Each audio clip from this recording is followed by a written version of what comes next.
स्वागत है आपका हमारे यूट्यूब चैनल एक्सपेरिमेंट वाला पर। तो दोस्तों, आज हम एक एक्सपेरिमेंट परफॉर्म करने वाले हैं जो कि रहेगा हमारा मशरूम फार्मिंग पर। इस एक्सपेरिमेंट में दोस्तों हम आपको बताएंगे कि कैसे कम से कम लागत में हम घर पर मशरूम तैयार कर सकते हैं। दोस्तों, मशरूम उगाने से पहले सबसे पहले हमको मशरूम का स्पून तैयार करना पड़ता है, जिसके लिए हम पीडीए पोटैटो डेक्सट्रोज अगार की एक विधि है जिसको हम अप्लाई करेंगे। जिसके स्टेप जो है उसको इस प्रकार है, हम स्टेप बाय स्टेप आपको सभी फॉलो करके दिखाएं। तो चलिए दोस्तों, ज़्यादा समय ना लगाते हुए वीडियो को शुरू करते हैं। सबसे पहले हम 100 ग्राम आलू ले लेते हैं और उसको 500 ml डिस्टिल वाटर में बॉईल करते हैं 30 मिनट के लिए। बॉईल करने के बाद में हम लिक्विड को सेपरेट कर लेते हैं और उसको ठंडा कर देते हैं। तो ये हमारे पास 100 ग्राम आलू है और 500 ml डिस्टिल वाटर। अब हम इस आलू को काट कर इसके छोटे छोटे पीस बनाकर इसमें डाल देते हैं और बॉईल करते हैं 30 मिनट के लिए। तो 30 मिनट तक बॉईल करने के बाद में अब हम मिक्सचर को सेपरेट कर लेते हैं।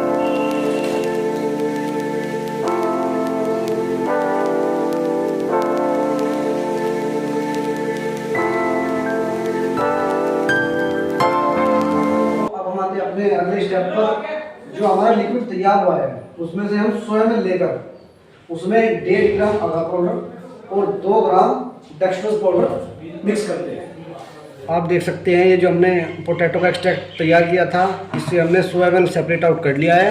अब हम इसमें 1.5 ग्राम अगार पाउडर और 2 ग्राम डेक्सट्रोज पाउडर मिला देंगे और अच्छी तरीके से मिक्स कर देंगे।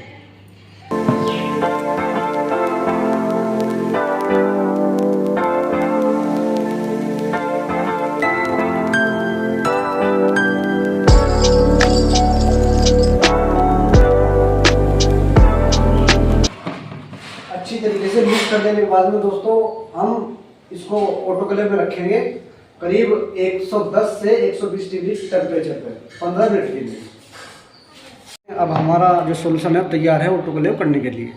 अब हम क्या करेंगे, इसमें एक ऐसे कॉटन ले लेते हैं और इसके माउथ को अच्छी तरीके से बंद कर लेते हैं, ताकि जो इसके अंदर जो स्टीम है जब इसे ऑटोक्लेव में रखेंगे तो ये बहुत तेज़ बॉयल होगा और जो इसके वेपर्स होंगे वो इसके माध्यम से बाहर निकल जाएंगे और बोतल हमारी टूटेगी नहीं। ऑटोक्लेव करने के बाद में हमारे प्रोसीजर का स्टेप आता है, स्टेप नंबर 7, जो कि हमारे प्रोसीजर के लिए बहुत ज़्यादा ज़रूरी है। इसमें हम ध्यान रखेंगे कि हमारे मीडिया में कोई भी कंटामिनेशन ना हो, इसीलिए हम अपने सरफेस को अच्छी तरीके से स्पिरिट से साफ कर लेते हैं।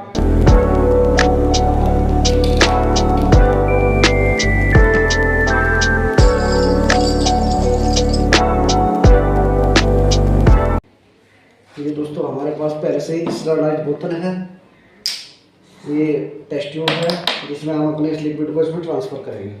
अब हम जो है स्पिरिट लैंप को चालू कर लेते हैं दोस्तों।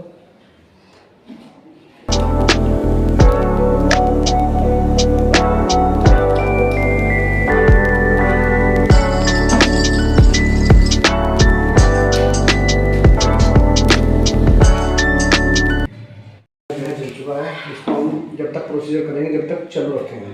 और दोस्तों, मैं भी मास्क लगा लेता हूँ क्योंकि जब हम सांस लेते हैं तो हवा में बैक्टीरिया चले जाते हैं।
अब हम इसको इस डायरेक्शन में करके छोड़ देंगे, क्योंकि जो हमारा सलाद तैयार होगा उसका जो सरफेस एरिया है वो बढ़ जाएगा और जल्दी से सॉलिड हो जाएगा। अब दोस्तों वेट करते हैं इनके सॉलिड हो जाने का। तो दोस्तों दिखाएंगे आपको नेक्स्ट स्टेप में। तो 5 से 6 घंटा वेट करने के बाद में आप देख सकते हैं कि हमारा जो मीडिया था वो अच्छी तरीके से जम गया है। ये देखिए दोस्तों, अब ये मतलब लिक्विड नहीं रहा, ये सॉलिड हो चुका है। अब बारी आती है हमारे अगले स्टेप की, तो चलिए चलते हैं। तो हमारी जो मीडिया है दोस्तों अब वो सॉलिडिफाई हो चुकी है। अब बारी आती है हमारे अगले स्टेप की। इस स्टेप में हम क्या करेंगे, एक फ्रेश मशरूम ले लेंगे, जिस मशरूम की भी हमको फार्मिंग करनी है। उसमें एक छोटा सा पीस कट कर लेंगे और कटे हुए पीस को हम अपनी टेस्ट ट्यूब में, जिसमें हमने अपना मीडिया भरी हुई है, उसमें ट्रांसफर कर देंगे। ट्रांसफर करने के बाद में दोस्तों हम उसको इंक्यूबेट कर देंगे और छोड़ देंगे 10 से 12 दिन के लिए रूम टेम्परेचर पर। तो चलिए दोस्तों करते हैं।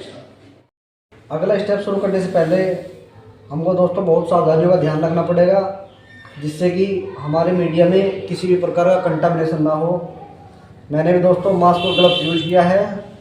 तो अब हम अपने सरफेस को क्लीन कर लेते हैं।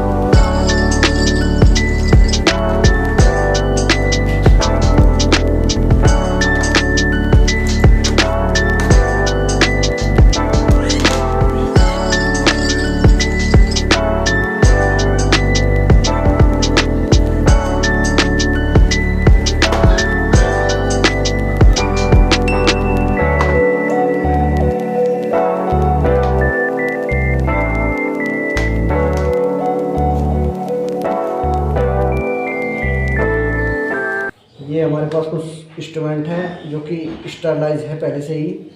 हम अपना स्प्रिट लैम्प जला लेते हैं।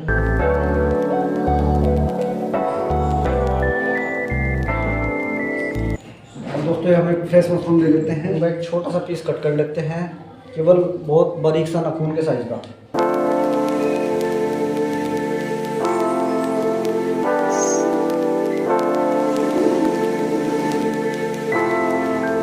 दोस्तों आप ध्यान रखें कि जब भी एक छोटा सा टिश्यू लें तो हमें इसके यहाँ सेंटर वाले पार्ट से लेना है।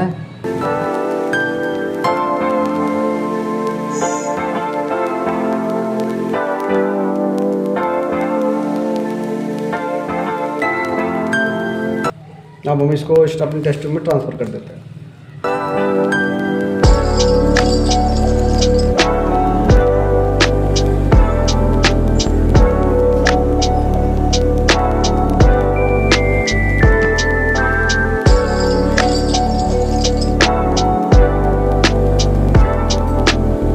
इसके आप हम इसी तरीके से लगा देंगे।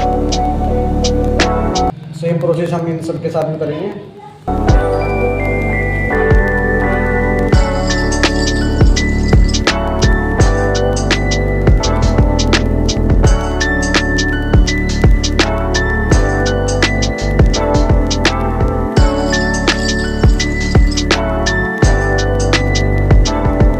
अब आप देख सकते हैं कि हमने जो है अपने चारों कंटेनर में और 2 टेस्ट ट्यूब में अपना मशरूम का जो टिश्यू है वो छोड़ दिया है।